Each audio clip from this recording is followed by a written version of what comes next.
हामी धेरै जसो कुनै न कुनै पोइन्टमा यो कुरा सुनेकै होला आफ्नो मम ड्याड दिदी भाइ साथी टिचरबाट कि एक्सर्साइज गर्यो भने हाइट बढ्दैन अर हाइट घट्छ नै।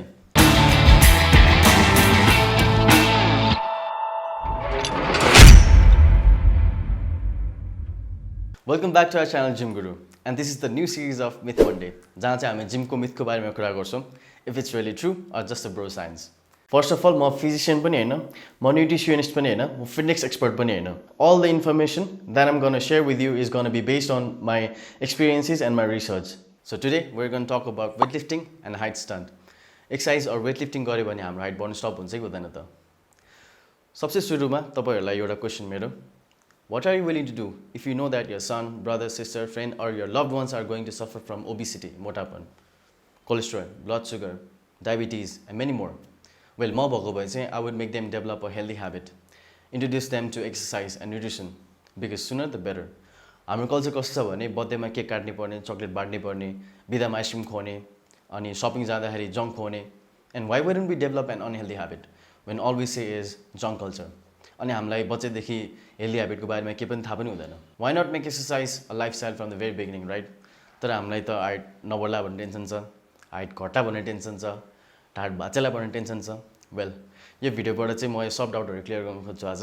हामी धेरै जसो कुनै न कुनै पोइन्टमा यो कुरा सुनेकै होला आफ्नो मम ड्याड दिदी भाइ साथी टिचरबाट कि एक्सर्साइज गऱ्यो भने हाइट बढ्दैन अर हाइट घट्छ नै।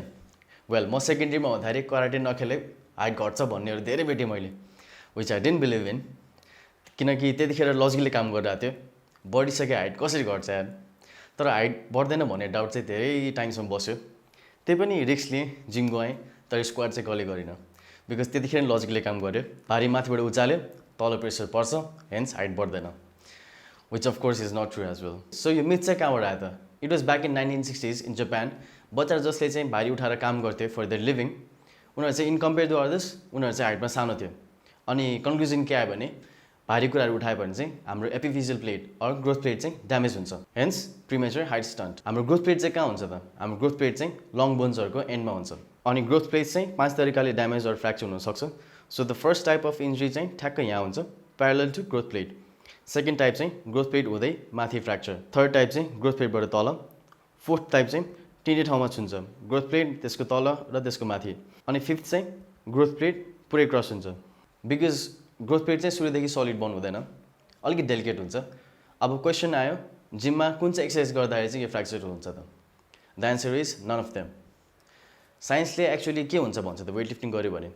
It increases strength and bone strength index, decreases fracture risk and rates of sports related injury, grows self esteem and interest in fitness. रिसर्चले के पनि भनेको छ भने it makes you more active and you tend to concentrate more, resulting on good performance in your studies. अर्को रिसर्चले के पनि भनेको छ भने hence there is no evidence that resistance training will negatively impact growth in height during childhood and adolescence. बच्चैदेखि weight lifting or exercise गर्यो भने हाइटलाई नराम्रो असर गर्दैन।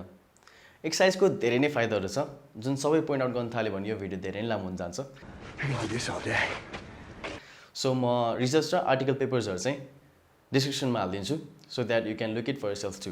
So let's get back to fractures. जिममा हुँदैन भने कहाँ हुन्छ त? यो फ्र्याक्चर्सहरू चाहिँ कन्ट्याक्ट स्पोर्ट्सहरूमा हुन्छ धेरै जसो।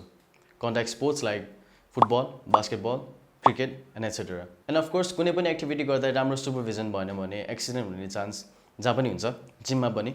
सो मेरो एडभाइस चाहिँ कुनै पनि स्पोर्ट्समा इन्भल्भ गराउँदाखेरि चाहिँ make sure your son, brother or friend is under good supervision and good guidance. जिममा फ्र्याक्चर हुनलाई चाहिँ तपाईँको एक्सर्साइजको फर्म एकदम नराम्रो हुनु पऱ्यो कि त वेटहरू तपाईँले आफ्नो माथि झार्नु पऱ्यो। सो मेरो सजेसन चाहिँ जिममा जाँदा पहिला learn proper technique, proper form rather than heavy उचाल्ने गोल।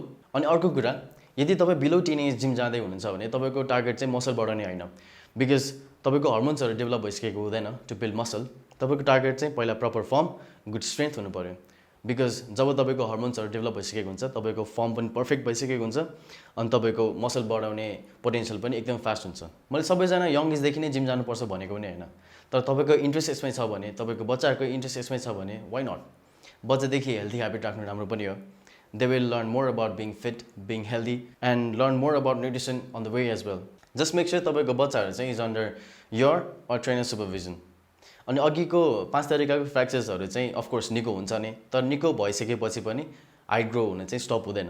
अनि जापानको रिसर्च चाहिँ फेरि हेर्दाखेरि जो बच्चाहरूले चाहिँ भारी उठाएर काम गर्थ्यो जो बच्चाहरू चाहिँ हाइटमा सानो थियो इन कम्पेयर टु अदर्स उनीहरूलाई चाहिँ मालन्युट्रिसन थियो they were being overworked and undernourished as well हाम्रो हाइट ग्रोथ चाहिँ दुईवटा कुराले इफेक्ट गर्छ एउटा जेनेटिक्सले चाहिँ हाम्रो हाइट ग्रोथ पोटेन्सियल पहिल्यै प्रिडिटर्माइन गरेको हुन्छ हामीले हाम्रो पहिलाको भिडियोमा कुरा गरेको थियौँ make sure you subscribe to our channel so that you are not missing out anything अनि 2 चाहिँ हाम्रो एक्टिभिटी र न्युट्रिसन एन्ड अगेन एउटा रिसर्चले के पनि भनेको छ भने fears that resistance training would injure the growth plates of youth are not supported by scientific reports or clinical observations, which indicate that the mechanical stress placed on the developing growth plates from resistance exercise or high-strain eliciting sports such as gymnastics or weightlifting may be beneficial for bone formation and growth. So looking at me, मेरो height सानै छ, but considering my parents' height, I'm taller than my mom and dad. Maybe because of the fact that I was into sports from the very young age. So conclusion, gym जान or कुनै पनि स्पोर्ट्समा involve हुन or exercise गर्न नडराउनु. It is good for you overall.